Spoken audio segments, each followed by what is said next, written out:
ಎಲ್ಲರಿಗೂ ನಮಸ್ಕಾರ. Welcome back to my channel. ನಾನು ಪ್ರಿಯಾ. ನಾನಿವತ್ತು ನಮ್ಮ ಮನೆಯ ಒಂದು ಕೈತೋಟವನ್ನು ನಿಮಗೆ ತೋರಿಸ್ತಾ ಇದ್ದೀನಿ. ನಾನು ಯಾವ ರೀತಿಯಾಗಿ ಫ್ರೀ ಇದ್ದಂಥ ಟೈಮ್ನಲ್ಲಿ ಗಿಡಗಳನ್ನು ಹಾಕ್ಕೊಂಡಿದ್ದೀನಿ ಅಂತೇಳಿ ನಿಮಗೆ ತೋರಿಸ್ತಾ ಇದ್ದೀನಿ. ಈ ವಿಡಿಯೋ ನಿಮ್ಗೆ ಇಷ್ಟ ಆದರೆ ಲೈಕ್ ಮಾಡೋದನ್ನು ಮರಿಬೇಡಿ. ಹಾಗೆ ನನ್ನ ಚಾನಲ್ಗೆ ಸಬ್ಸ್ಕ್ರೈಬ್ ಆಗಿ ಬೆಲ್ಲೈಕನ್ ಬಟನನ್ನು ಪ್ರೆಸ್ ಮಾಡಿ. ನೋಡಿ, ಇದು ಸೀತಾಫಲದ ಗಿಡ. ಇದು ಅದಾಗದೆ ಹುಟ್ಟಿರೋದು. ನಾವು ಬೀಜವನ್ನು ತಿಂದು ಬಿಸಾಕಿದಾಗ ಹುಟ್ಟಿದಂಥ ಗಿಡ. ಹಾಗೆ ಇಲ್ಲೊಂದು ಗಣಗಲೆ ಗಿಡವನ್ನು ಹಾಕ್ಕೊಂಡಿದ್ದೇನೆ.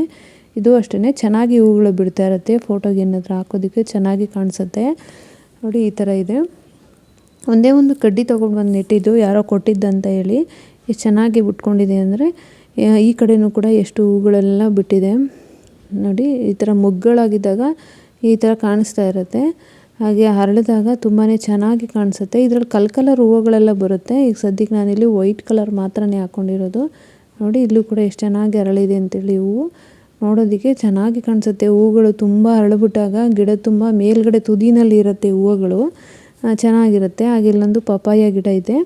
ಅದು ಚಿಕ್ಕ ಗಿಡದಿಂದನೂ ಹಣ್ಣುಗಳನ್ನ ಬಿಡ್ತಾ ಹೋಗ್ತಾ ಇದೆ. ಈಗ ಇಷ್ಟು ಉದ್ದ ಆಗಿದೆ ಗಿಡ. ಇನ್ನೂ ಕೂಡ ಹಣ್ಣು ಆಗ್ತಾಯಿದೆ. ಈಗಂತೂ ಕೈಗೆ ಸಿಗಲ್ಲ ಹಣ್ಣುಗಳು. ಹಾಗೆ ಇಲ್ಲಿ ಸ್ವಲ್ಪ ಕನಕಾಂಬರ ಗಿಡಗಳಿದೆ. ಹೂಗಳೆಲ್ಲನೂ ಕೂಡ ಬಿಡಿಸ್ಕೊಂಡಿದ್ದೀನಿ ಪೂಜೆಗೆ ಅಂಥೇಳಿ. ಇವಾಗ ಸದ್ಯಕ್ಕೆ ಗಿಡಗಳು ಮಾತ್ರ ಕಾಣಿಸ್ತಾ ಇದೆ. ನೋಡಿ, ಇಲ್ಲೂ ಸ್ವಲ್ಪ ಕನಕಾಂಬರ ಗಿಡಗಳನ್ನು ಹಾಕ್ಕೊಂಡಿದ್ದೇನೆ. ಈ ಕನಕಾಂಬರ ಗಿಡಗಳಂತೂ ಒಂದನ್ನು ಹಾಕ್ಕೊಂಡ್ರೆ ಸಾಕು, ಇದರ ಬೀಜಗಳು ಆರಿ ಮತ್ತೆ ಗಿಡಗಳು ಆಗ್ತಾ ಇರುತ್ತೆ. ನೋಡಿ, ಇಲ್ಲೆಲ್ಲ ಪುಟ್ಟ ಗಿಡಗಳೆಲ್ಲ ಉಟ್ಕೊಂಡಿದೆ. ಇದರ ಬೀಜಕ್ಕೆ ನೀರು ಬಿದ್ದರೆ ಸಾಕು, ಆರಿದ್ರೆ ಅದ್ರ ಬೀಜ ಎಲ್ಲ ಆರುತ್ತೋ ಅಲ್ಲೇ ಗಿಡಗಳಾಗ್ತಾ ಇರುತ್ತೆ. ಹಾಗೆ ಇಲ್ಲೊಂದು ದುಂಡು ಮಲ್ಲಿಗೆ ಗಿಡ ಏನಿದೆ, ಮಲ್ಲಿಗೆ ಹೂವಿನ ಗಿಡ, ಅದನ್ನು ಹಾಕ್ಕೊಂಡಿದ್ದೀನಿ. ಚಿಕ್ಕ ಗಿಡ, ಈಗ ಒಂದು ಸ್ವಲ್ಪ ಹೂಗಳು ಕೊಡ್ತಾಯಿದೆ ಅಷ್ಟೇ. ಹಾಗೆ ಇಲ್ಲೊಂದು ವೀಳ್ಯದೆಲೆ ಗಿಡ ಇದೆ. ಇದು ಚಿಕ್ಕ ಗಿಡ, ಈಗ ಹಬ್ಬಬೇಕು. ಅದನ್ನು ನುಗ್ಗೆ ಮರಕ್ಕೆ ಹಬ್ಬಲಿ ಅಂತೇಳಿ ಅದಕ್ಕೆ ಒಂದು ನುಗ್ಗೆ ಮರದ ಕೆಳಗಡೆ ನೆಟ್ಬಿಟ್ಟಿದ್ದೇನೆ. ಇದು ನುಗ್ಗೆ ಸೊಪ್ಪಿನ ಮರ. ಇದು ಚೆನ್ನಾಗಿ ಸಾಂಬಾರು ತುಂಬಾ ಟೇಸ್ಟಿಯಾಗಿ ಆಗುತ್ತೆ. ಈ ಸೊಪ್ಪು ಆವಾಗ ಕಿತ್ಕೊಂಡು ಇದರ ರೆಂಬೆನೆಲ್ಲ ಕಡಿತಾ ಇರ್ತೀವಲ್ವ, ಆವಾಗ ಚೆನ್ನಾಗಿ ಬೆಳ್ಕೊಳ್ತಾ ಇದೆ. ಹಾಗೆ ಅದ್ರ ಪಕ್ಕದಲ್ಲೇ ಒಂದು ಕರಿಬೇವಿನ ಗಿಡ ಇದೆ. ಇದನ್ನು ಕೂಡ ಚೆನ್ನಾಗಿ ಚಿಗುರು ಬಂದು ಬೆಳೀತಾ ಇದೆ ಸೊಪ್ಪು. ಹಾಗೆ ಇದೇ ಥರದ ಇನ್ನೊಂದು ಕರಿಬೇವಿನ ಗಿಡನೂ ಕೂಡ ಇಲ್ಲೇ ಪಕ್ಕದಲ್ಲಿ 2 ಗಿಡ ನೆಟ್ಟಿದ್ನ, ಯಾವುದಾದ್ರೂ ಬರಲಿ ಅಂತೇಳಿ 2 ಗಿಡನೂ ಚೆನ್ನಾಗಿ ಬಂದಿದೆ. ಅದಕ್ಕೆ ಕೀಳೋದು ಬೇಡ ಅಂತೇಳಿ 2 ಉಳಿಸ್ಕೊಂಡಿದ್ದೀನಿ. ಹಾಗೆ ಇಲ್ಲೊಂದು ಸಣ್ಣದಾದ ಕಾಕಡ ಗಿಡ ಕುಡಿದಿದೆ, ಕಾಕಡ ಹೂವಿನ ಗಿಡ. ಇದು ಚಿಕ್ಕ ಗಿಡ ಆದ್ರೂ ಕೂಡ ತುಂಬಾ ಹೂಗಳನ್ನು ಬಿಡುತ್ತೆ. ಕಾಕಡ ಗಿಡ ವರ್ಷಕ್ಕೊಂದ್ಸಲ ಬಿಡುತ್ತಲ್ವ ಈ ಕಾಕಡ. ಅವೆಲ್ಲ ಚೆನ್ನಾಗಿ ಹೂಗಳನ್ನು ಬಿಡುತ್ತೆ. ಹಾಗೆ ಇಲ್ಲೊಂದು ದಾಸವಾಳ ಗಿಡ. ಇದೂ ಕೂಡ ಈಗ ಮೊಗ್ಗುಗಳನ್ನೆಲ್ಲ ಕಚ್ಚಿದೆ. ಹೂಗಳು ಇವು ಚೆನ್ನಾಗಿ ಬಿಡುತ್ತೆ. ಈ ಹೂವು ಬೇಗ ಒಣಗೋದೇ ಇಲ್ಲ. ನಾವು ಬೆಳಗ್ಗೆ ಮುಟ್ಸಿದ್ರೂ ನೈಟ್ವರೆಗೂ ಹೂವು ಚೆನ್ನಾಗಿರುತ್ತೆ. ಕೆಲವೊಂದು ದಾಸವಾಳ ಬೇಗನೆ ಬಾಡ್ಕೊಂಡು ಬಿಡುತ್ತೆ. ಇದು ಆ ರೀತಿ ಅಲ್ಲ, ಚೆನ್ನಾಗಿದೆ. ಹಾಗೆ ಇದೊಂಥರ ದಾಸವಾಳ. ಇದು ಮೊಗ್ಗು ಥರನೇ ಇರುತ್ತೆ. ಈ ಹೂವು ಅರಳೋದಿಲ್ಲ. ಇದನ್ನು ದಾಸವಾಳ ಅಂತಲೇ ಅಂತಾರೆ. ಹಾಗೆ ಇಲ್ಲೊಂದು ನುಗ್ಗೆ ಮರ ಇದೆ.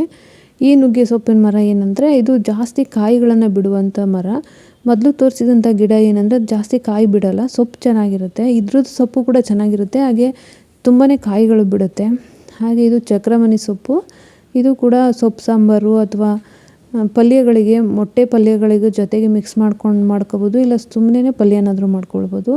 ಹಾಗೆ ಇದು ಸ್ಫಟಿಕ ಗಿಡ.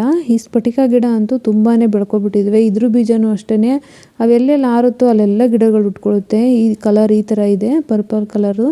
ತುಂಬಾ ಚೆನ್ನಾಗಿದೆ. ಹೂಗಳು ಅಷ್ಟೇ, ತುಂಬ ಹೂಗಳು ಬಿಡುತ್ತೆ. ಈ ವರಮಹಾಲಕ್ಷ್ಮಿ ಹಬ್ಬದ ಟೈಮಲ್ಲೇ ಈ ಹೂಗಳು ಚೆನ್ನಾಗಿ ಬಿಡೋದು. ಈಗ ಮೊಗ್ಗುಗಳು ಕಚ್ತಾ ಇದೆ. ಇನ್ನು ಹಬ್ಬದಷ್ಟರಲ್ಲಿ ನೋಡ್ಕೊಳ್ಳಿ ಎಷ್ಟು ಹೂಗಳಾಗುತ್ತೆ ಅಂತ. ಇದೊಂದೇ ಗಿಡ ಅಲ್ಲ, ಇನ್ನೂ ಗಿಡಗಳಿದೆ. ಆ ಕಡೆ ಸೈಡ್ ಇದೆ, ತೋರಿಸ್ತೀನಿ ರೀ. ಹಾಗೆ ಇಲ್ಲೊಂದು ನಿಂಬೆಹಣ್ಣಿನ ಗಿಡ ನೆಟ್ಟಿದ್ದೀನಿ. ಅಂದರೆ ಇದು ಅಲ್ಲಿ ಹುಟ್ಟಿತ್ತು. ಎಲ್ಲಿ ಅಂದರೆ ಪೂಜೆ ಮಾಡಿದ ನಿಂಬೆಹಣ್ಣು ಹಾಕ್ತೀವಲ್ವ, ಅಲ್ಲಿ ಉಟ್ಕೊಂಡಿತ್ತು. ಅದನ್ನು ತೊಗೊಂಡು ಇಲ್ಲಿ ನೆಟ್ಟಿದ್ದೀನಿ. ಹಾಗೆ ಇಲ್ಲಿ ಸ್ವಲ್ಪ ಗರಿಕೆ ಇತ್ತು. ಇದನ್ನು ಕೀಳೋದು ಬೇಡ, ಏನಕ್ಕಾದ್ರೂ ಪೂಜೆಗೆ ಆಗುತ್ತೆ ಅಂತೇಳಿ, ಸಂಕಷ್ಟಹರ ಚತುರ್ಥಿ ಟೈಮಲ್ಲಿ ಅಂತೇಳಿ ಹಾಗೆ ಉಳಿಸ್ಕೊಂಡಿದ್ದೀನಿ. ಹಾಗೆ ಇದು ಮೆಹಂದಿ ಸೊಪ್ಪಿನ ಗಿಡ, ಏರ್ಕೇರಾಗುತ್ತೆ ಅಂತೇಳಿ. ಹಾಗೆ ಇದು ಗಣಗಲೆ ಗಿಡ. ಈ ಗಿಡನೂ ತುಂಬ ದೊಡ್ಡ ಗಿಡ ಆಗಿದೆ. ನೋಡಿ, ಹೂಗಳು ಅಷ್ಟೇ. ಇದೂ ತುಂಬ ಹೂಗಳನ್ನು ಬಿಡ್ತಾ ಇರುತ್ತೆ. ಇದನ್ನು ಪೂಜೆಗೆ ಕಿತ್ಕೊಂಡು ಖಾಲಿ ಆಗ್ತಾಯಿದೆ ಅಷ್ಟೇ. ಹಾಗೆ ಇಲ್ಲೊಂದು ಮೂಲಂಗಿ. ಇದು ಅದೇ ಹುಟ್ಟಿರೋದು ಮೂಲಂಗಿ. ಯಾವುದಾದ್ರು ಬೀಜ ನೆಡಕ್ಕೆ ತಂದಿರ್ತೀವಲ್ಲ, ಕೈ ತಪ್ಪಿ ಬಿದ್ದೋಗಿರೋದು ಅಲ್ಲಲ್ಲೇ ಉಟ್ಕೊಳ್ತಾ ಇರುತ್ತೆ. ಹಾಗೆ ಇದು ರುದ್ರಾಕ್ಷಿ ಹೂವಿನ ಗಿಡ. ಹಾಗೆ ಇದು ಮಲ್ಲೆ ಹೂವಿನ ಗಿಡ. ಇದು ಈಗ ಚಿಕ್ಕ ಗಿಡ, ನೋಡಬೇಕು ನೆಕ್ಸ್ಟ್ ಇಯರ್ಗೆ ಇದು ದೊಡ್ಡ ಗಿಡ ಆಗುತ್ತೆ. ಈಗ ಚಿಕ್ಕ ಗಿಡ ಆಗಿರೋದ್ರಿಂದ ಅದರಲ್ಲೇ ಸ್ವಲ್ಪ ಹೂಗಳನ್ನು ಬಿಟ್ಟಿದೆ. ಹಾಗೆ ಇದನ್ನು ನಮ್ಮ ಕಡೆ ಮುದ್ದು ಮಲ್ಲಿಗೆ ಗಿಡ ಅಂತಾರೆ. ಇದು ಇನ್ನೂ ಚಿಕ್ಕ ಗಿಡ, ಇನ್ನೂ ಹೂ ಬಿಟ್ಟಿಲ್ಲ. ಆಮೇಲೆ ನೋಡಬೇಕು, ಇನ್ನು ಸ್ವಲ್ಪ ದಿನದಲ್ಲಿ ಅದು ಕೂಡ ದೊಡ್ಡ ಗಿಡ ಆಗುತ್ತೆ. ಹಾಗೆ ಇಲ್ಲೂ ಒಂದು ಪಪ್ಪಾಯ ಗಿಡ ಇದೆ. ಇಲ್ಲಿ ಜಾಸ್ತಿ ಪಪ್ಪಾಯ ಗಿಡನೇ ಇರೋದು, ಯಾಕೆಂದರೆ ಅದು ಬೀಜ ಪಪ್ಪಾಯ ಹೊರದಾಗೆಲ್ಲನೂ ಬಿಸಾಕೋ ಬೀಜ ಎಲ್ಲ ಗಿಡಗಳಾಗ್ತಾ ಇದೆ. ಹಾಗೆ ಇಲ್ಲೊಂದು ಶಾಮಂತಿಗೆ ಗಿಡ, ಹಾಗೆ ಇದೊಂದು ಡೈರಾ ಗಿಡ. ಹಾಗೆ ಇನ್ನು ಮಿಕ್ಕಿದ್ದು ಇದೆಲ್ಲನೂ ಕೂಡ ಪುದೀನ ಸೊಪ್ಪಿನ ಗಿಡನೇ. ಒಂದು ಕಡ್ಡಿ ನೆಟ್ಟಿದ್ದು ಎಷ್ಟು ಅಗಲವಾಗಿ ಪುದೀನ ಸೊಪ್ಪು ಬೆಳ್ಕೊಂಡಿದೆ ನೋಡಿ. ನಾವು ಆದಷ್ಟು ಕೆಳಗಡೆ ಗಿಡಗಳನ್ನು ಹಾಕ್ದಾಗ ಏನಾಗುತ್ತೆ ಅಂದರೆ ಚೆನ್ನಾಗಿ ಬರುತ್ತೆ ಗಿಡಗಳು. ಪಾಟ್ನಲ್ಲಿ ಹಾಕಿದಾಗ ಸ್ವಲ್ಪ ಚಿಕ್ಕದಾಗಿರುತ್ತೆ. ಹಾಗೆ ಇವು ಕೂಡ ಕನಕಾಂಬರ ಗಿಡಗಳೇ. ಇವೆಲ್ಲ ಗಿಡ ಅದಾಗದೇ ಹುಟ್ಟಿರೋದು. ನಮಗೆ ಜಾಗ ಇರೋದ್ರಿಂದ ಸ್ವಲ್ಪ ನಾನು ಕೆಳಗಡೆ ಹಾಕ್ಕೊಂಡಿದ್ದೇನೆ. ಈ ಪಾಟ್ನಲ್ಲಿ ಹಾಕೋರು ಕೂಡ ಎಷ್ಟೋ ಪಾಟ್ನಲ್ಲಿ ಹಾಕಿನೂ ಕೂಡ ಎಷ್ಟು ಗಿಡಗಳನ್ನು ಬೆಳೆಸ್ಕೊಂಡಿರ್ತಾರೆ ಮನೆಯ ಹತ್ರ. ಹಾಗೆ ಇದು ಸ್ವಲ್ಪ ದಂಟಿನ ಸೊಪ್ಪನ್ನು ಚೆಲ್ಲಿದ್ದೆ, ಅದು ಕೂಡ ಚೆನ್ನಾಗಿ ಬಂದಿದೆ. ಆನ್ಲೈನಲ್ಲಿ ಗಿಡಗಳು ಬೆಳೆಯೋದಕ್ಕೆ ಅಂತಲೇ ಹೇಳಿ ಬ್ಯಾಗ್ಗಳು ಸಿಗುತ್ತಲ್ಲ, ಅಂಥ ಬ್ಯಾಗ್ನಲ್ಲೂ ಕೂಡ ನಾವು ಗಿಡಗಳನ್ನು ಆರಾಮವಾಗಿ ಬೆಳೆಸ್ಕೊಳ್ಬೋದು. ಜಾಗನೇ ಬೇಕು ಅಂತ ಏನಿಲ್ಲ. ಹಾಗೆ ಇದು ಪಾಲಕ್ ಸೊಪ್ಪು, ಇದನ್ನು ಕೂಡ ಚೆಲ್ಲಿದೆ. ಎಷ್ಟು ಚೆನ್ನಾಗಿ ಮೊಳಕೆ ಬಂದಿದೆ ನೋಡಿ, ತುಂಬ ಚೆನ್ನಾಗಿ ಬಂದಿದೆ ಈ ಸೊಪ್ಪು. ಹಾಗೆ ಇದೊಂದು ಹೀರೆಕಾಯಿ ಗಿಡದ ಬೀಜ ನೆಟ್ಟಿದೆ, ಅದು ಕೂಡ ಬಂದಿದೆ. ಹಾಗೆ ಒಂದೇ ಒಂದು ಬಾಳೆ ಗಿಡ ಇದು ಗೆಡ್ಡೆ ತಂದು ನೆಟ್ಟಿದ್ದು ಈಗ 3-4 ಗಿಡಗಳಾಗಿದೆ. ಹಾಗೆ ಇದ್ರ ಚಿಕ್ಕ ಚಿಕ್ಕ ಬಾಳೆ ಕಂಗು ಏನು ಬರುತ್ತೆ ಅದನ್ನು ಯಾವಾಗಾದರೂ ಹಬ್ಬಗಳಲ್ಲಿ ಕಟ್ ಮಾಡ್ಕೊಳ್ತಾ ಇರ್ತೀನಿ. ಹಾಗೆ ಇಲ್ಲೊಂದು ನುಗ್ಗೆ ಸೊಪ್ಪಿನ ಮರ, ಒಟ್ಟು 3 ನುಗ್ಗೆ ಸೊಪ್ಪಿನ ಮರ ಇದೆ. 2 ಕೊನೆಗಳನ್ನು ತಂದು ನೆಟ್ಟಿದ್ದು ಯಾವುದಾದ್ರೂ ಚಿಗುರಲಿ ಅಂತೇಳಿ, ಆದರೆ 2 ಕೂಡ ಚಿಗುರುತ್ತು, ಅದರಿಂದ ಹಂಗೆ ಉಳಿಸ್ಕೊಂಡಿದ್ದೀನಿ, ಕೀಳ್ತಾಕೋದು ಬೇಡ ಅಂತೇಳಿ. ಹಾಗೆ ಸ್ಪಟ್ಕ ಗಿಡ ನಿಮ್ಗಾಗಲೇ ಹೇಳ್ದಾಗೆ ನೋಡಿ, ಅಲ್ಲೊಂದು ಸ್ಪಟ್ಕ ಗಿಡ. ಹಾಗೆ ಇಲ್ಲಿ ಗೋಡೆ ಹತ್ರ ಎಲ್ಲ ಇವೇ ಗಿಡಗಳಿರೋದು.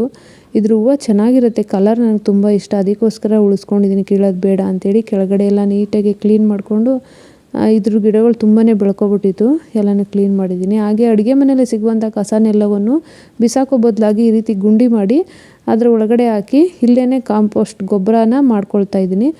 ಹಾಗೆ ಇದು ಬದನೆಕಾಯಿ ಗಿಡಗಳನ್ನು ಚಿಕ್ಕ ಗಿಡಗಳನ್ನ ಫಾರಮಿಂದ ತಂದು ನೆಟ್ಟಿದ್ದು, ಈಗ ಚಿಕ್ಕ ಗಿಡಗಳು ಬೆಳೀತಾ ಇದೆ. ಹಾಗೆ ನೋಡಿ ಇಲ್ಲೆರಡು ಪರಂಗಿ ಗಿಡಗಳು ಉಟ್ಕೊಂಡಿದೆ. ಆ ಗಿಡಗಳೆಲ್ಲ ಹಣ್ಣು ಕೊಟ್ಟು ಮುಗಿಯುವಷ್ಟರಲ್ಲಿ ಈ ಗಿಡಗಳು ಬರುತ್ತೆ. ಹಾಗೆ ಕೊತ್ತಂಬರಿ ಸೊಪ್ಪನ್ನು ಸ್ವಲ್ಪ ಚೆಲ್ಕೊಂಡಿದೆ, ಅದು ಕೂಡ ಚೆನ್ನಾಗಿ ಬಂದಿದೆ. ಈ ಜಾಗ ಇತ್ತಂದರೆ ನಾವು ಯಾವ ಥರ ಗಿಡಗಳನ್ನಾದರೂ ನೆಟ್ಕೊಳ್ಬೋದು. ನಾವು ಹೇಗೆ ನೆಟ್ಕೋತೀವೋ ಹಾಗೆ ಬರುತ್ತೆ ಗಿಡಗಳು. ಹಾಗೆ ನಾವು ಅದಕ್ಕೂ ಅಷ್ಟೇ ಎಷ್ಟು ನೀರು ಗೊಬ್ಬರವನ್ನು ಹಾಕ್ತೀವೋ ಅಷ್ಟೇ ಒಳ್ಳೆಯದು. ನಾವು ಈ ರೀತಿ ಮನೆಯಲ್ಲೇ ನೆಟ್ಕೊಂಡಾಗ ತುಂಬಾ ಒಳ್ಳೆಯದು, ಆರ್ಗ್ಯಾನಿಕ್ ಆಗಿ ಕೂಡ ಇರುತ್ತೆ. ಇದು ನೇರಳೆ ಹಣ್ಣಿನ ಬೀಜನ ನನ್ನ ಮಗ ನೆಟ್ಟಿದ್ದಾನೆ ನೋಡಿ, ಅದು ಕೂಡ ಬಂದ್ಬಿಟ್ಟಿದೆ ಗಿಡ. ಹಾಗೆ ಹಳ್ಳಿಗಳ ಸೈಡ್ ಅಂತೂ ಈ ಥರ ಸೊಪ್ಪು ಚೆಲ್ತಾರೆ. ಇದು ಕೀರೆ ಸೊಪ್ಪು ಅಥವಾ ಕೆಂಪರ್ವೆ ಸೊಪ್ಪು ಅಂತಾರಲ್ಲ ಅದು. ಇದನ್ನು ಕಟ್ ಮಾಡ್ಕೊಳ್ತಾ ಇದ್ದರೆ ಬೆಳೀತಾ ಇರುತ್ತೆ. ಒಂದು 4 ತಿಂಗಳವರೆಗೂ ಕೂಡ ಈ ಸೊಪ್ಪು ಇದ್ದಂಗೆ ಇರುತ್ತೆ. ಹಾಗೆ ನೋಡಿ ಚೀಪೆಹಣ್ಣು ಗಿಡ, ಇದು ಕೂಡ ಅಷ್ಟೇ ತಾನೇ ಬರಿತಾ ಇರೋದು. ಈ ತಿಂದ ಬೀಜವನ್ನೆಲ್ಲ ಇಲ್ಲಿ ಕುತ್ಕೊಂಡು ತಿಂತಾರಲ್ವ, ಸ್ಪೇಸ್ ಇದೆ ಇಲ್ಲಿ ಖಾಲಿ ಜಾಗ, ಇಲ್ಲಿ ಕುತ್ಕೊಂಡು ತಿಂದ್ಬಿಟ್ಟು ಈ ಕಡೆ ಎಸ್ತಿರ್ತಾರೆ, ಅದೆಲ್ಲ ಗಿಡಗಳು ಹಂಗೆ ಬರುತ್ತೆ. ಹಾಗೆ ಇದು ಬಂದು ಮೆಂತ್ಯ ಸೊಪ್ಪು, ಇದು ಕೂಡ ಚೆನ್ನಾಗಿ ಬರ್ತಾಯಿದೆ. ನಾವು ಈ ರೀತಿ ಮನೆಯಲ್ಲೇ ಬೆಳೆಸ್ಕೊಂಡಾಗ ದುಡ್ಡು ಕೂಡ ಉಳಿಸ್ಬೋದು. ಈಗ ಹೊರಗಡೆ ಕೊಂಡ್ಕೊಂಡು ಬಂದು ತಿನ್ನೋದಕ್ಕಿಂತ ಒಂದು 10 ರೂಪಾಯಿ 20 ರೂಪಾಯಿಗೆ ಬೀಜಗಳನ್ನು ತಂದುಬಿಟ್ರೆ ಸಂತೆಯಲ್ಲಿ ಈಗ ಎಷ್ಟೋ ಸರಿ ಚೆಲ್ಕೊಬೋದು ಈ ಸೊಪ್ಪುಗಳನ್ನು. ಇದು ಸಬ್ಸಿಗೆ ಮತ್ತು ಕೊತ್ತಂಬರಿ ಸೊಪ್ಪು ಮತ್ತು ಚೆಲ್ಲಿದ್ದೀನಿ, ಅದು ಈಗ ಬರ್ತಾಯಿದೆ. ಹಾಗೆ ಇವು ಕೂಡ ಬದನೆಕಾಯಿ ಗಿಡಗಳು. ಹಾಗೆ ಇದು ನಿಂಬೆಹಣ್ಣು ಗಿಡ, ಇದನ್ನು ಅಷ್ಟೇ ಪೂಜೆಗೆ ಬಳಸ್ಕೊಂಡಂಥ ನಿಂಬೆಹಣ್ಣನ್ನು ಇಲ್ಲಿ ಹಾಕಿದ್ವಲ್ಲ, ಅದು ಈ ಥರ ಗಿಡ ಆಗಿದೆ. ಇನ್ನು ಯಾವಾಗ ಕಾಯಿ ಬಿಡುತ್ತೋ ಗೊತ್ತಿಲ್ಲ. ಇಲ್ಲಿ ನೋಡ್ಬೋದು ಎಲ್ಲನೂ ಕೂಡ ಪರಂಗಿ ಮರಗಳೇ, ಯಾವುದೂ ಕೂಡ ಕಿತ್ತಾಕಿಲ್ಲ, ಬರಲಿ ಬಿಡು ಅಂಥೇಳಿ ಬಿಟ್ಟಿದ್ದಕ್ಕೆ ಇಷ್ಟು ಮರಗಳಾಗೋಗಿದೆ. ಹಾಗೆ ಇದೊಂದು ದಾಳಿಂಬೆ ಹಣ್ಣು ಗಿಡ, ಇದನ್ನು ಕೂಡ ಅದೇ ಬಂದಂಥ ಗಿಡ. 2 ಗಿಡ ಬಂದಿತ್ತು, ಒಂದನ್ನು ಕಟ್ ಮಾಡಿ ಒಂದನ್ನು ಉಳಿಸ್ಕೊಂಡ್ವಿ. ಇದ್ರೂ ಅಷ್ಟೇ ಹಣ್ಣು ತುಂಬಾ ಟೇಸ್ಟಿಯಾಗಿ ಇರುತ್ತೆ, ಸ್ವೀಟಾಗಿ, ಹಾಗೆ ಸಾಫ್ಟಾಗೂ ಇರುತ್ತೆ. ಆಲ್ಮೋಸ್ಟ್ ನಾವು ಬೆಳೆದಾಗ ಏನಾಗುತ್ತೆ ಅಂದರೆ ಬೀಜಗಳು ಸ್ವಲ್ಪ ರಫ್ ಆಗಿರುತ್ತೆ, ಆದರೆ ಇದ್ರ ಬೀಜ ತುಂಬ ಸಾಫ್ಟಾಗಿ ಚೆನ್ನಾಗಿದೆ. ಹಾಗೆ ಇಲ್ಲೂ ಸ್ವಲ್ಪ ಬದನೆಕಾಯಿ ಗಿಡಗಳಿದೆ. ಇದು ಬಂದು ಬೆಂಡೆಕಾಯಿ, ಇದನ್ನು ಸ್ವಲ್ಪ ಬೆಂಡೆಕಾಯಿ ಗಿಡ ನೆಟ್ಕೊಂಡಿದೆ. ಈಗ ಚಿಕ್ಕ ಗಿಡಗಳು ಈಗ ಹೂವನ್ನು ಬಿಡೋದಕ್ಕೆ ಸ್ಟಾರ್ಟ್ ಮಾಡ್ತಾಯಿದೆ. ಏನು ಬಿಟ್ಟರೆ ಬೆಂಡೆಕಾಯಿ ಜೋರಾಗಿ ಇಷ್ಟೇ ಗಿಡ ಇದ್ದರೂ ಸಾಕು, ಒಂದು ಸಲ ಬೆಂಡೆಕಾಯಿ ಸಿಕ್ಕರೆ ಒಂದು ಟೈಮ್ಗೆ ಆಗೋಗ್ಬಿಡ್ತದೆ. ಹಾಗೆ ಇವು ಟೊಮೊಟೊ ಹಣ್ಣು ಗಿಡಗಳು, ಇವನು ಕೂಡ ಫಾರಮಿಂದ ತೊಗೊಂಡು ಬಂದು ನೆಟ್ಕೊಂಡಿರೋದು. ಒಂದೊಂದು ಸ್ವಲ್ಪ ಜಾಗದಲ್ಲೇ ಒಂದೊಂದು ಸ್ವಲ್ಪ ಗಿಡಗಳನ್ನ ಹಾಕ್ಕೊಂಡಿದ್ದೀನಿ. ಪುಟ್ಟದಾಗಿ ಕೈ ತೋಟ ಮಾಡ್ಕೊಂಡಿದ್ದೀನಿ ಅಂತಲೇ ಹೇಳ್ಬೋದು. ನೋಡಿ ಇಲ್ಲಿ ಇಷ್ಟು ಗಿಡಗಳನ್ನು ಹಾಕಿದ್ದೀನಿ ಅಷ್ಟೇ, ಟೊಮೊಟೊ ಗಿಡ. ಇವೆಲ್ಲ ಈಗ ಹೂಗಳು ಬಿಟ್ಟು ಹಣ್ಣು ಬಿಡೋವಷ್ಟರಲ್ಲಿ ಇನ್ನೂ ಸ್ವಲ್ಪ ಟೈಮ್ ಬೇಕು. ಹಾಗೆ ಇದು ಆಲೂಗೆಡ್ಡೆ ಗಿಡ, ಇದು ಟೊಮೊಟೊ ಗಿಡ ಥರನೇ ಕಾಣಿಸ್ತಾ ಇದೆ, ಆದರೆ ಇದು ಆಲೂಗೆಡ್ಡೆ.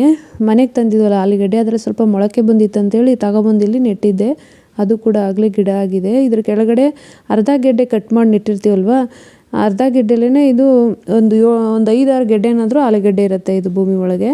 ನಾನು ಯಾವಾಗಲೂ ಮೊಳಕೆ ಬಂದಂಥ ಆಲೂಗೆಡ್ಡೆನ ಈ ಥರ ನೆಟ್ಕೊಬಿಡ್ತೀನಿ. ಹಾಗೆ ಇದು ಒಂದು ಗುಲಾಬಿ ಹೂವಿನ ಗಿಡ ರೋಡ್ ಸೈಡ್ ಮಾರ್ತಾಯಿದ್ರು ಅಂತೇಳಿ ಯೆಲ್ಲೋ ಕಲರ್ ಗಿಡ ಹೂವು ಇತ್ತು, ತೊಗೊಬಂದು ನೆಟ್ಟಾಗ ಈಗ ಇದು ಈ ರೀತಿಯಾಗಿ ಹಬ್ತಾ ಇದೆ, ಹೂವನ್ನೇ ಬಿಡ್ತಾ ಇಲ್ಲ, ಈ ರೀತಿ ಹಬ್ಕೊಂಡು ಹೋಗ್ತಾ ಇದೆ. ನೋಡೋಣ ಯಾವಾಗ ಹೂವು ಬಿಡುತ್ತೋ ನೋಡೋಣ ಅಂತೇಳಿ ನಾನು ಈ ಪರಂಗಿ ಮರಕ್ಕೆ ಇದನ್ನು ಹಬ್ಬಿಸ್ಬಿಡ್ತಾ ಇದ್ದೀನಿ. ನೋಡಿ ಎಷ್ಟು ಉದ್ದ ಹಬ್ಕೊಂಡಿದೆ ಅಂತ ಅಂದರೆ, ಇದು ಹೂವು ಮಾತ್ರ ಬಿಡ್ತಾಯಿಲ್ಲ, ಈ ರೀತಿ ಹಬ್ಕೊಬಿಟ್ಟಿದೆ. ಹಾಗೆ ಇಲ್ಲಿ ಪಾಟ್ನಲ್ಲಿ ಒಂದೆಲಗದ ಸೊಪ್ಪು, ಇದು ಏನಾದರೂ ಚಟ್ನಿ ಏನಾದರೂ ಮಾಡೋಕ್ಕಾಗುತ್ತೆ ಅಂತೇಳಿ ಈ ರೀತಿ ಪಾಟಲ್ಲಿ ನೆಟ್ಕೊಂಡಿದ್ದೀನಿ. ಹಾಗೆ ಇದೊಂದು ಮನಿ ಪ್ಲ್ಯಾಂಟ್ ಗಿಡ, ಇದನ್ನು ಎಲ್ಲೆಲ್ಲ ಹಾಕ್ತೀವೋ ಅಲ್ಲೆಲ್ಲನೂ ಕೂಡ ಚೆನ್ನಾಗಿ ಬರ್ತಾಯಿದೆ, ಒಣಗೋಗ್ತಾಯಿಲ್ಲ, ಅದಕ್ಕೆ ಹಾಗೆ ಇರಲಿ ಅಂತೇಳಿ ಬಿಟ್ಟಿದ್ದೀನಿ. ಹಾಗೆ ಇದೊಂದು ತುಳಸಿ ಗಿಡ ಇಲ್ಲೇ ಪಾಟ್ ಒಳಗಡೆ ಬೆಳೀತು ಅಂತೇಳಿ ಹಾಗೆ ಬಿಟ್ಟಿದ್ದೀನಿ, ಇಲ್ಲೇ ಇರಲಿ ಚೆನ್ನಾಗಿರುತ್ತೆ ಅಂತೇಳಿ ಇದೇ ಪಾಟ್ ಒಳಗಡೆ. ಹಾಗೆ ಇದು ತುಳಸಿ ಪಾಟ್ ಏನಿದೆ ಇದರಲ್ಲಿ ಒಣಗೋಗಿತ್ತು, ಈಗ ಚಿಕ್ಕದಾಗಿ ಗಿಡ ಬರ್ತಾ ಇದೆ. ಹಾಗೆ ಇದೊಂದು ಶೋ ಗಿಡ ಇವಾಗ ತೊಗೊಬಂದು ನೆಟ್ಟಿದ್ದು, ಇನ್ನೂ ಯಾಕೋ ಚಿಗುರಲಿಲ್ಲ, ನೋಡೋಣ. ನೆಟ್ಟಿದ್ದೀನಿ, ಬಕೆಟ್ನಲ್ಲಿ ನೆಟ್ಟಿದ್ದೀನಿ. ಹಾಗೆ ಇದೊಂಥರ ಇವೆಲ್ಲ ಪಾಟಲ್ಲಿ ಶೋ ಗಿಡಗಳೆಲ್ಲ ಸಿಗ್ತಂಥ ಟೈಮಲ್ಲಿ ತೊಗೊಬಂದು ನೆಟ್ಕೊಂಡಿರುವಂಥ ಇವು ಗಿಡಗಳು, ಶೋ ಗಿಡಗಳಂತೇಳಿ ಕೊಟ್ಟಿದ್ದಾರೆ. ಅವನ್ನ ಈ ರೀತಿ ಮನೆ ಮುಂದೆಗೆ ಇರಲಿ ಅಂತೇಳಿ ಹಾಕ್ಕೊಂಡಿದ್ದೀನಿ. ಹಾಗೆ ಕಿಟಕಿ ಮೇಲೆ ಸ್ವಲ್ಪ ಮನಿ ಪ್ಲ್ಯಾಂಟ್ ಇತ್ತು, ಅದನ್ನು ಈ ಥರ ಕಿಟಕಿ ಸುತ್ತ ಬೀಸೋಣ ಅಂತೇಳಿ ಇಲ್ಲಿ ಕಿಟಕಿ ಮೇಲೆ ಇಟ್ಟಿದ್ದೀನಿ. ಹಾಗೆ ಇದು ಒಂದು ಶೋ ಗಿಡ, ಇದು ಯಾವುದು ಹೆಸರಂತ ಏನು ಗೊತ್ತಿಲ್ಲ, ಯಾರೋ ಕೊಟ್ಟಂತೇಳಿ ತೊಗೊಬಂದು ಇಟ್ಕೊಂಡೆ. ಹಾಗೆ ಇದು ಗೋಲ್ಕದ ಡಬ್ಬ ಚೆನ್ನಾಗಿತ್ತಂತೇಳಿ ಡಬ್ಬಕ್ಕೆ ಒಂದು ಸ್ವಲ್ಪ ಮಣ್ಣು ಹಾಕಿ ಒಂದು ಶೋ ಗಿಡನೇ ನೆಟ್ಟಿದ್ದೀನಿ. ಹಾಗೆ ಈ ಕಡೆ ಒಂದು ಮನಿ ಪ್ಲ್ಯಾಂಟನ್ನು ಇಟ್ಕೊಂಡಿದ್ದೀನಿ. ಇವು ಮನಿ ಪ್ಲ್ಯಾಂಟ್ಗಳು ಚೆನ್ನಾಗಿ ಬರ್ತಾಯಿದೆ. ಹಾಗೆ ಇಲ್ಲಿ ಮೆಟ್ಲುಗಳ ಮೇಲೇನೂ ಸ್ವಲ್ಪ ಶೋ ಗಿಡಗಳನ್ನು ಇಟ್ಟಿದ್ದೀನಿ. ಇದು ಪಾಟ್ ಬಂದು ನಾನೇ ಮಾಡ್ಕೊಂಡಿದ್ದು, ಇದ್ರ ಒಳಗಡೆನೂ ಕೂಡ ಒಂದು ಗಿಡವನ್ನು ಹಾಕಿಟ್ಟಿದ್ದೇನೆ. ಹಾಗೆ ಯಾವುದಾದ್ರು ಡಬ್ಬಗಳು ಸಿಕ್ತಂದರೆ ಅದಕ್ಕೂ ಕೂಡ ನಾನು ಗಿಡಗಳನ್ನು ಹಾಕ್ಕೊಳ್ತಾ ಇರ್ತೇನೆ. ಹಾಗೆ ಈ ಪ್ಲ್ಯಾಂಟ್ ಬಂದು ಇದನ್ನು ಹಾಕಿದ್ರೆ ಹಾವುಗಳು ಬರೋದಿಲ್ಲ ಅಂತೇಳಿ ಯಾರೋ ಕೊಟ್ಟರು, ಅದನ್ನು ಈ ಪಾಟ್ಗಾಗಿ ಇಟ್ಕೊಂಡಿದ್ದೀನಿ. ಆದರೂ ಕೂಡ ಹಾವುಗಳು ಬರೋದೇನು ನಿಲ್ಲಿಸಿಲ್ಲ, ಆವಾಗವಾಗ ಬರ್ತಾ ಇರುತ್ತೆ ಈ ಕಡೆ. ಹಾಗೆ ಇಲ್ಲೊಂದು ಶೋ ಪ್ಲ್ಯಾಂಟನ್ನು ಹಾಕಿದ್ದೀನಿ, ಇದ್ರ ಹೆಸರುಗಳು ಅಷ್ಟೇನು ಗೊತ್ತಿಲ್ಲ ನನಗೆ. ಇದಂತೂ ಮನಿ ಪ್ಲ್ಯಾಂಟು, ಇಲ್ಲೂ ಒಂದು ಮನಿ ಪ್ಲ್ಯಾಂಟನ್ನು ಹಾಕಿ ಸುಮ್ಮನೆ ಇಲ್ಲಿ ಮೆಟ್ಲು ಮೇಲೆ ಹಬ್ಸ್ಕೊಳ್ಳೋದಕ್ಕೆ ಚೆನ್ನಾಗಿರುತ್ತೆ ಅಂತೇಳಿ ಇಲ್ಲಿ ನೆಟ್ಟಿದ್ದೀನಿ. ಹಾಗೆ ಇದು ಸ್ಪೈಡರ್ ಪ್ಲ್ಯಾಂಟ್ ಇರಬೇಕಂತ ಅನಿಸುತ್ತೆ, ನನಗೂ ಗೊತ್ತಿಲ್ಲ ಸರಿಯಾಗಿ. ಇದೊಂದು ಪ್ಲ್ಯಾಂಟ್ ಹಾಕಿದ್ದೀನಿ, ಇದ್ರ ಬಗ್ಗೆನೂ ಅಷ್ಟು ಗೊತ್ತಿಲ್ಲ. ಹಾಗೆ ಇದು ಅಲೋವೆರಾ, ಇದನ್ನು ಹಾಕಿ ಇಲ್ಲಿ ಇಟ್ಕೊಂಡಿದ್ದೀನಿ. ಬೇಕಂದಾಗ ಏನಕ್ಕಾದ್ರೂ ಕಟ್ ಮಾಡ್ಕೊಳ್ತಾ ಇರ್ತೀನಿ ಆವಾಗವಾಗ.